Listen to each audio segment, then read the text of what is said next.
দীর্ঘ প্রতীক্ষার অবসান।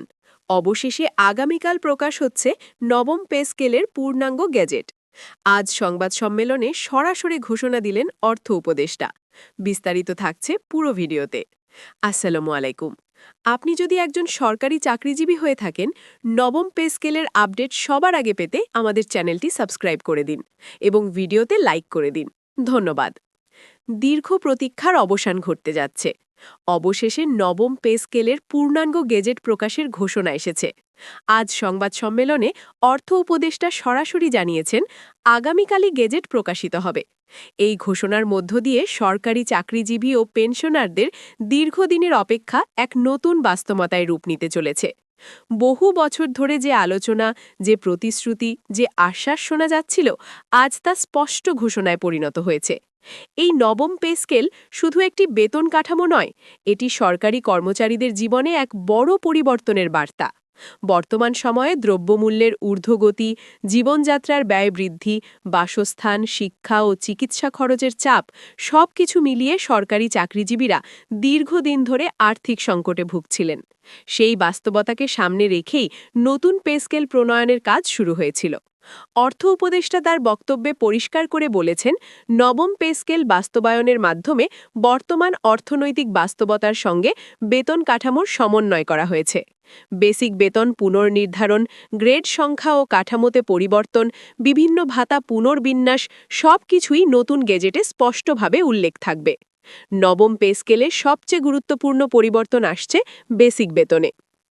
বেসিক বেতন বাড়ার অর্থ শুধু মাসিক বেতন বৃদ্ধি নয়, এর সঙ্গে যুক্ত থাকে বাড়ি ভাড়া ভাতা, চিকিৎসা ভাতা, উৎসব ভাতা এবং সর্বোপরি ভবিষ্যৎ পেনশন।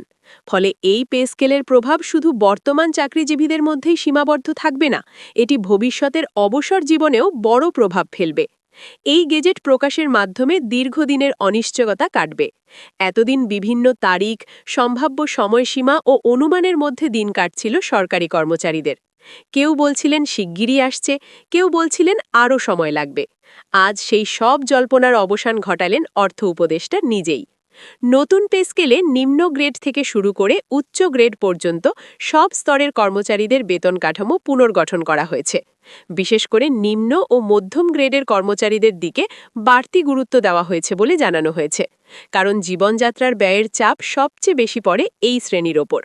এছাড়া নবম পে স্কেলে বিভিন্ন ভাতা পুনর্বিবেচনা করা হয়েছে।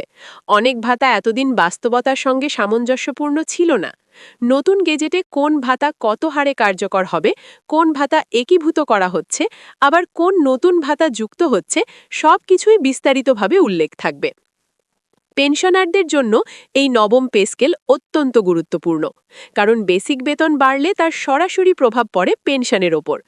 দীর্ঘদিন ধরে পেনশনাররা অভিযোগ করে আসছিলেন যে বর্তমান পেনশন কাঠামো বর্তমান বাজার মূল্যের সঙ্গে সামঞ্জস্যপূর্ণ নয়। নতুন পে স্কেল সেই ব্যবধান অনেকটাই কমিয়ে আনবে বলে আশা করা হচ্ছে। অর্থ উপদেষ্টা তার বক্তব্যে আরও বলেন, সরকার চেয়েছে একটি ভারসাম্যপূর্ণ পে স্কেল দিতে, যাতে একদিকে সরকারি কর্মচারীরা স্বস্তি পান, অন্যদিকে রাষ্ট্রের আর্থিক সক্ষমতার ওপর অতিরিক্ত চাপ না পড়ে। এই ভারসাম্য রক্ষা করেই নবম পে স্কেল চূড়ান্ত করা হয়েছে। এই পে স্কেল বাস্তবায়নের ফলে সরকারি চাকরিতে নতুন উদ্দীপনা তৈরি হবে বলে মনে করছেন অনেকেই। কারণ বেতন ও সুযোগ সুবিধা বাড়লে কাজের প্রতি মনোযোগ ও দায়িত্ববোধও বাড়ে। দীর্ঘদিন ধরে যে হতাশা জমে উঠেছিল, এই ঘোষণা তা অনেকটাই দূর করবে। নবম পে স্কেল নিয়ে আলোচনা শুরু হয়েছিল অনেক আগেই। পে কমিশন গঠন, তথ্য সংগ্রহ, বিভিন্ন দপ্তরের মতামত গ্রহণ, আর্থিক বিশ্লেষণ সব মিলিয়ে একটি দীর্ঘ প্রক্রিয়ার মধ্য দিয়ে যেতে হয়েছে। সেই দীর্ঘ প্রক্রিয়ার ফলাফলই আগামীকাল প্রকাশিত গেজেট। এই গেজেট প্রকাশের পরপরই বিভিন্ন দপ্তরে এর বাস্তবায়ন প্রক্রিয়া শুরু হবে। বেতন নির্ধারণ, অ্যারিয়ার হিসাব, নতুন স্কেলে অন্তর্ভুক্তি এসব বিষয় নিয়ে শুরু হবে কাজ। ফলে সামনের দিনগুলোতে সরকারি দপ্তরগুলোতে ব্যস্ততা বাড়বে। অনেকেই জানতে চাইছেন এই পে স্কেল কবে থেকে কার্যকর হবে। গেজেটে কার্যকর তারিখ স্পষ্টভাবে উল্লেখ থাকবে বলে জানানো হয়েছে। সেই তারিখ অনুযায়ী নতুন বেতন কাঠামো প্রযোজ্য হবে এবং প্রয়োজন হলে অ্যারিয়ারও প্রদান করা হবে। নবম পে স্কেল শুধু সংখ্যার পরিবর্তন নয়, এটি একটি বার্তা। রাষ্ট্র তার কর্মচারীদের অবদানকে স্বীকৃতি দিচ্ছে। প্রশাসন, শিক্ষা, স্বাস্থ্য, আইন শৃঙ্খলা, প্রকৌশল সব খাতে কর্মরত সরকারি কর্মচারীদের শ্রম ও নিষ্ঠার মূল্যায়ন হিসেবেই এই পে স্কেলকে দেখছেন অনেকে। এই ঘোষণার পর সামাজিক যোগাযোগ মাধ্যমে ইতিমধ্যেই ব্যাপক আলোচনা শুরু হয়েছে। কেউ খুশি, কেউ অপেক্ষায়, কেউ আবার বিস্তারিত জানার জন্য মুখিয়ে আছেন। আগামীকাল গেজেট প্রকাশের পর সব প্রশ্নের উত্তর স্পষ্ট হয়ে যাবে।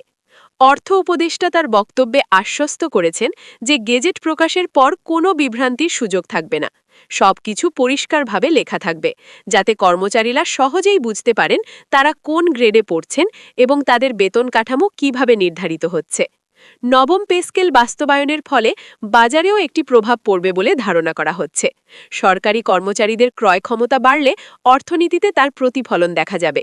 এটি সামগ্রিক অর্থনৈতিক প্রবাহের ওপরও ইতিবাচক প্রভাব ফেলতে পারে। সব মিলিয়ে বলা যায়, আগামীকাল প্রকাশিত হতে যাওয়া নবম পে স্কেলের গেজেট একটি ঐতিহাসিক দলিল হতে যাচ্ছে। দীর্ঘ প্রতীক্ষার অবসান ঘটিয়ে এটি সরকারি চাকরিজীবীদের জীবনে এক নতুন অধ্যায়ের সূচনা করবে। এখন শুধু অপেক্ষা গেজেট প্রকাশের, যেখানে সব সিদ্ধান্ত, সব হিসাব, সব পরিবর্তন স্পষ্টভাবে উঠে আসবে। নবম পে স্কেলের গেজেট প্রকাশের এই সিদ্ধান্ত শুধু বর্তমানের জন্য নয়, আগামী দিনের জন্য গুরুত্বপূর্ণ দিক নির্দেশনা দিচ্ছে। নতুন কাঠামোর মাধ্যমে সরকারি চাকরিকে আরও আকর্ষণীয় ও সম্মানজনক করতে চায় সরকার।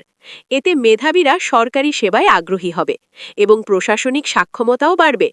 দীর্ঘদিন ধরে যে বৈষম্যের অভিযোগ উঠছিল, নতুন পে স্কেলে তা অনেকটাই সমাধান হবে বলে আশা করা হচ্ছে। বিশেষ করে একই দায়িত্বে থাকা বিভিন্ন স্তরের কর্মচারীদের মধ্যে ভারসাম্য আনার চেষ্টা করা হয়েছে। এই গেজেট কার্যকর হলে বেতন সংক্রান্ত অস্পষ্টতা ও জটিলতা কমে আসবে। কর্মচারীরা আগের চেয়ে বেশি আর্থিক নিশ্চয়তা অনুভব করবেন।